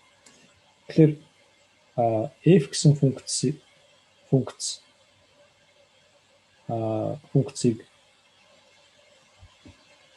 юу гэж авч үзэж болдог гэж ярьсан шүү дээ. Тархалт гэж авч үзэж болдог гэж ярьсан шүү дээ. Тэгэхээр тэрний үйлчлэл бол юм байна те. Тэгэхээр одоо уламжлал дээр одоо юугаа уламжлалын тодорхойлолт гаргах юм бол уламжлал дээр юу болох нь гэдгийг харъя л да. За f-ийн уламжлалд харгалзах тархалтыг авч үзье. Тэгээд энийг одоо f-ийн тархалтад өөрт нь харгалзсан. F-ийн тархалтаас өөрөөс нь хамаарсан байдлаар бичих гээд үзье. Тэгвэл яг хөө тэгэхээр энэ дээр зүгээр хэсэгчсэн уламжлалын уламжлалын томьёогоор фи гэдэг нь бол одоо маш хурдтай тэгрэг явж байгаа тийм функц байгаа шүү дээ. Тэгэхээр тэр захын юу ерөөс гарч ирэхгүй. Энэ дээр бол хасгал заргүйс нэпс гаргүй явсан гэдэг байгаа.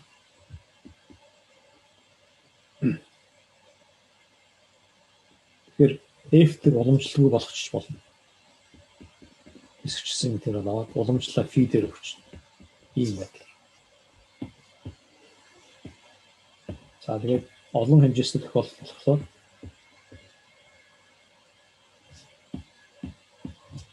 жишээ нь k дэх координатор авсан уламжлал байл тий. Тэгвэл энийг гэвч. Тэгэхээр энийг харж байгаа бид нар энийг юуны тархалтын уламжлалыг яаж тодорхойлох вэ гэхээр зүгээр ингээд тодорхойлж. За өмнө өгсөн тархалт байна. За өмнө хасах тэмдэгтэй тархалтаа угаасаа фигийн уламжлал дээр үйлчлэгдэж. Тэгэнгүүт одоо ингээд ерөөсөө Т ингээд үлдсэн байх юм бол дурын уламжлалыг авч үзэж байгаа. Хэдэн ч одоо ямар ч уламжлал авсан бай тэр уламжлал болгоно ерөөсөө за уламжлал болгон дээр хасах тэмдэг орж ирнэ. Тэгэхээр тег сондоогоос хамаараа зүгээр хасах маань их ордон байж байна. Тэгэл тэр бүх уламжлал ерөөсөө фи гэсэн энэ фиг нь бол тест function гэж ярьдаг. Тест функц. Бүх уламжлалуудыг ерөөсөө тест функцээр оруулчих. За тэгээд тест функц ямар байхыг бид нэр шаардлага өмнө хэдэн удаа уламжлал авч болдог гэж шаардсан шүү дээ. Тэгэхээр ерөөсөө энэ дээр тест функцээс тэгж авч болж байгаа учраас юунаас тархалтаас хэдэн удаа уламжлал авдаг болчихсон. Тэгэхээр энийг бол одоо дифференциал тэгшлэлийн онол ашиглахад маш тохиромжтой юм. Тархалтын онолыг анх боловсруулсан Лоран Шварц гэж 1950 онд филдсийн медаль авсан байна. Энэ бол ерөнхийдөө ерөнхий хийсвэр онол боловсруулж авсан миний мэдхийн ганцхан филдсийн медаль. Бусад ер нь бол филдсийн медалууд бол заавал нэг бодлого өмнө бодож чийддэг байсан бодлого бодож чиж авдаг. Энэ бол зүгээр хийсвэр юм онол боловсруулаа тэгээд тэрнгээ юу асан. Мэдээж өмнөөс хойш энийг нь ашиглаадсан даа маш том дэвшлүүд гарсан байна. За тэгээд жишээ болгоод одоо хэдэн уламжлал бодож үзье. Тэгээд баг цаг дуусах юм байна. За дельта функц нь тий. Дельта функцээс одоо уламжлал авах. Тэгвэл маш амархан. Энэ тодорхойлт ёсоор юу вэ? Дельтагийн уламжлал бол фигийн уламжлал дээр дельтагаар үйлчлээд хасах тэмдэг авцсан гэсэн. Тэгэхээр энэ чинь зүгээр л тухайн тест функцийн уламжлалыг хасах тэмдэгтэйгээр тэг зэг дээр бодсон ийм л байна гэсэн. Тэр нь бол дельта функцийн уламжлал. За энийг яг зүгээр харахуунаар бодох юм бол ямар шиг болоод байна гэхээр дельта функц гэдэг маань ийм юм байгаа шүү дээ. Дельта функцийг иймэрхүү функцүүдээр ойролцоолж болно. Улам арьсгаад улам өндөрсгөөд ингэж яваад. Эндээс уламжлал авахлаар юу болох вэ? Тэгэхээр нэг иймэрхүү юм гарна шүү дээ. Тэ. Энэ баруун хагастай хас уламжлалтай байгаа зү тийм уламжлалын сөрөг. Тэгэхээр доошоо ороод ингэж дээшээ гарч ирж байна. Тэгэхээр энэ иймэрхүү юм чинь ямар юу болоод байна гэхээр энийг одоо ийм юмыг фидер үйлчлэн гэдэг нь юу вэ гэхээр энийг фигээр үржүүлээд интеграл авч байгаа шүү дээ. Тэгэхээр энэ баруун талд нь байгаа тэр фигийн утгууд, энэ хавьд байгаа утгууд, фигийн утгууд хасах тэмдэгтэйгээр ороод энэ хавьд байгаа фигийн утгууд нэмэх тэмдэгтэйгээр ороод явж байгаа тийм. Тэгэхээр уламжлал гэдэг чинь юу вэ? Уламжлал гэдэг чинь энэ хоёр зэрэгэлтэй хоёр утгыг одоо хооронд хассан юм байна шүү дээ. Функцийн утгыг. Тэгэхээр энэ баруун талд байгаа нь хасах тэмдэгтэйгээр орж байгаа учраас энэ өнөөдөр хүмүүжлэн хасах тэмдэг гарч ирж байгаа. Энэ хүү юм болоод байгаа гэсэн. За цаашлаад юу нэ Heaviside-ийн theta гэсэн функц авч үзье л та. Heaviside-ийн theta функц нь юу вэ гэвэл 1.0 гэдэг. Энэ функц үүтэй x нь тэгээс бага үед x нь тэгээс бага үед 0 тэгээс ихүүд 1 болчтой зүгээр юм шат байгаа шүү дээ.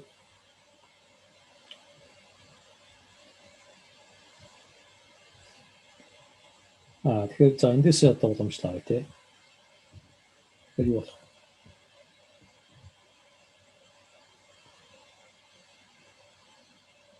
За юуны түрүүнд theta гэдгээ өөрийг нь нөгөө тархалт мэтээр тайлбарлана шүү дээ. Тэр чинь болохоор зүгээр л theta фигийн эсрэг ингээд интегралчлсан юм байгаа шүү дээ. Бас энэ хязгааргүйгээс нэг хязгааргүй тий. Тэгээд эн чинь юу болох вэ гэхээр theta чинь өөрөө тэг сөрөг тоон дээр тэг. Тэгэхээр энэ интеграл чинь зүгээр л фи гэдэг theta гэдэг тархалт чинь зүгээр фи 0-оос 1 хязгааргүйгээр хооронд интеграл болсон ийм тархалт болж байна. За тэгэхээр одоо theta-гийнхаа уламжлалыг бод. Тэгвэл тодорхойлт ёсоор энэ чинь хасах тэмдэгтэй фигийн уламжлалаас авах уламжлал дээр theta-гаар үйлчилсэн юм. За theta-гийн үйлчлэл маань юу вэ гэхээр тэгээс хязгааргүйгээр авсан фигийн уламжлалын интеграл тий. За фигийн уламжлалын интеграл гэхэр чинь юу болт тий. Уламжлалаас интеграл авахар чинь нөгөөдөг чинь өөрөө гараад байна шүү дээ. Функц маань. Функц чинь өөрөө гараад байна. Тэнцүү хасах тэмдэгтэй phi x 0 хязгааргүй гэсэн юм орчих тий. За phi x маань хязгааргүй дээр юу болох вэ? Хязгааргүй дээр phi гэдэг чинь маш урдан буурдаг функц ба. Тэгэхээр 0. За хасах тэмдгийг өмнө тавьчих. Тэгэхээр хасах 0 хасах нь энэ дээр болохоор phi-гийн 0 дээрх болдог гарч. Тэнцүү phi 0 тий. За phi 0 чинь юу вэ гэхээр энэ чинь Dirac дельтагийн phi дээр үйлчилсэн үйлчлэл байна шүү дээ. Тэгэхээр эндээс юу гарч ирж байна? Тэгэхээр Heaviside-ийн theta-гаас уламжлал авахд Dirac гарч ирнэ гэж гарч ирж байна.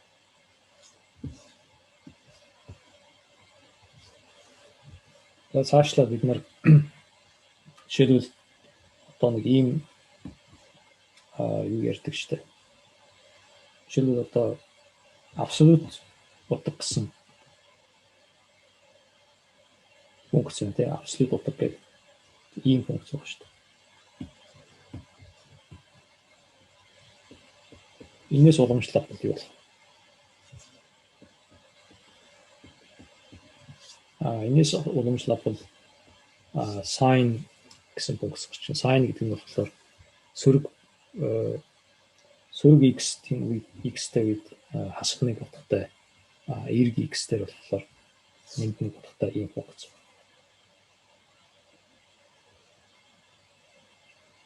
За эцэст нь 5 минут үлдсэн байна. Энэ 5 минутаа хэмжээд нэг ярьж тийм үү. Регуляризац гэсэн нэг юм ярьчих. За одоо ингэж байна. F гэсэн функцийг функц өвлөсөн үед түүнийг тархалмагтаар тайлбарлаж боллоо гэж ярьсан тий. Тэгээд зарим функцийн үед болохоор зарим функцийн хувьд болохоор ингэж үгээд хэцүү болдог. Одоо жишээлбэл нэг бохны x гэсэн функц аваад үзчих. Тэгэх юм бол одоо ийм интеграл хүрэх гэдэг байна. Phi x бохны x dx гэдэг ингээд хязгааргүйс нэг хязгааргүй явсан. За phi нь бол яг маш урдан буурдаг. Тэгэхээр хязгааргүйд бол ямар ч асуудал байхгүй. Харин 0 дээр эн чинь асуудалтай болчих. X гэдэг ийм нэг бохны x чинь ийм функц байна шүү дээ. Тэгээ 0 дээр бол эн чинь интегралчлагдахгүй юм болчих шүү дээ. Тэгэхээр энийг яаж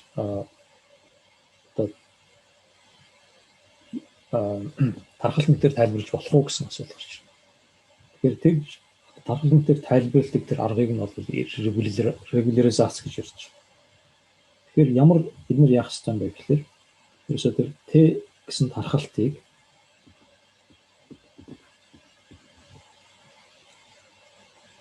ийм байдалтайгаар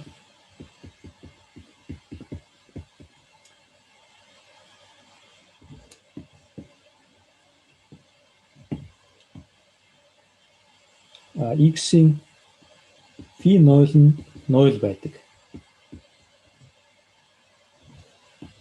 Ийм бүх тест функцийн хувьд энэ шин чанарыг хангадаг ийм одоо тархалтыг тухайн нэг бохны x-ийн регуляризац гэж ярьж байна.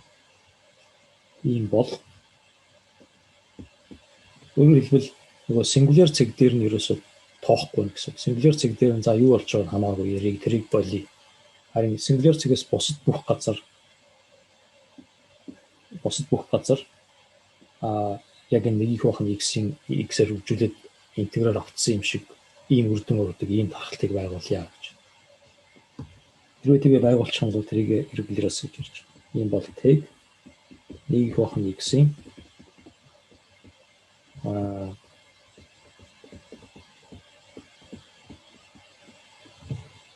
регуляризац. Тэгэхээр регуляризацийн жишээ бол за тэгэхээр бол регуляризац бол нэг утгатай байх албагүй. Янз бүр олон тархалтууд нэг бохны x-ийн регуляризацуд байж болно. Гэхдээ хоёр регуляризац аваад тэгээд авах юм бол тэдгээрийн ялгуур нь бол тий тэг биш x-ийн хувьд, аргументийн хувьд хоорондоо яг адилхан байх хэрэгтэй шүү дээ. Ягаад гэвэл тэг биш л бол энэ чинь яг нэг утгатай юм өгөх хэрэгтэй учраас. Тэгэхээр энэ хоёрын ялгар нь болохоор ерөнхийдөө дельта функц тэг дээр л зөрнө хоо. Тэгэхээр дельта функц тэгээд за дельтагийн уламжлалт ч юм уу те эсвэл хэд хэдэн уламжлалаас уламжлалын юм шугам комбинац юм байх хэрэгтэй. За нэг нэрийн одоо сайн мэдэх нэг регуляцийн жишээ гэвэл Cauchy principal value буюу Cauchy гол утга гэсэн юм. Тэрний утгаар яадаг вэ гэхээр нэг их бахан x гэдэг. Энэ бол зөвхөн нөгөө take тэр нэг тийм регуляризацийн нэг их бахан x-ийн нэг регуляризацийн жишээ байна. За энийг фидер үйлчлэхээр яаж тодорхойлдог вэ гэхээр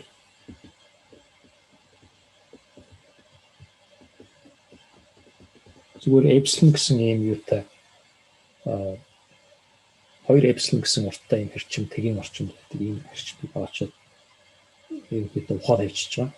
Юунаас тэгээд ухаж аянгуудаа нөгөө бодох гэсэн интегралаа бодоод тэгээд epsilon-гоор 0-ыг явуулж. Тэнгүүд энэ дээр зөв төгсгөлөг хариу гарч ирдэг. Энэ яг хөө төгсгөлөг хариу гарч байгаа нь учир нь бол энэ график дээр харах юм бол юу яаж байгаа шүү дээ. Epsilon гэдэг ингээд хоёр талдаа ингээд ийм авчиж байгаа шүү дээ. Тэгэхээр хоёр талаа яг ингээд тэнцүү зайтай юм байгаа шүү дээ. Тэгэхээр нөгөө тэнцүү зайтай юм аа тэгээд энийг бодогч нь тэг рүү явуулахлаар энэ хоёр талд байгаа интеграл яг хоорондоо устдаад байхгүй. Асгын хоёр. Тэр хоёр нь яг энэ фи байна. Гэхдээ фиг бол зүгээр ингээд юу ачиж болно. Тэгийн орчинд Тейлерийн цуглаан задлаад ингээд харах юм бол ингээд тэгийн орчинд тогтмол гэж бодож болно. Тэгэхээр яг нэг их бахан x чинь өөрөө юм сондгой функц яг тэгийн орчинд сондгой функц учраас энэ тэр нөгөө хязгааргүй явуулаад байсан тэр нийлүүлэхгүй байсан тэр юм ингээд хоорондоо устдаад байх гэж байна. Тэгэхээр энийг энэ бол нэг үргэлжлүүлсэн болж байна. За тэгэл ингээд энэ заавал epsilon байх албагүй шүү дээ. Нэг талдаа epsilon, нөгөө талдаа хоёр epsilon ч юм ингээд өчнөө олон янзын тодорхойлж болж байгаа юм даа. Тэгэхээр энэ бол нэг утгатай биш. Тэгээд яг тухайн бодлогоос хамаарат ямар регулярс сонгож авах вэ гэдэг ингээд тэрийгээ сонгож авдаг. За ингээд дуусах та. Баярлалаа.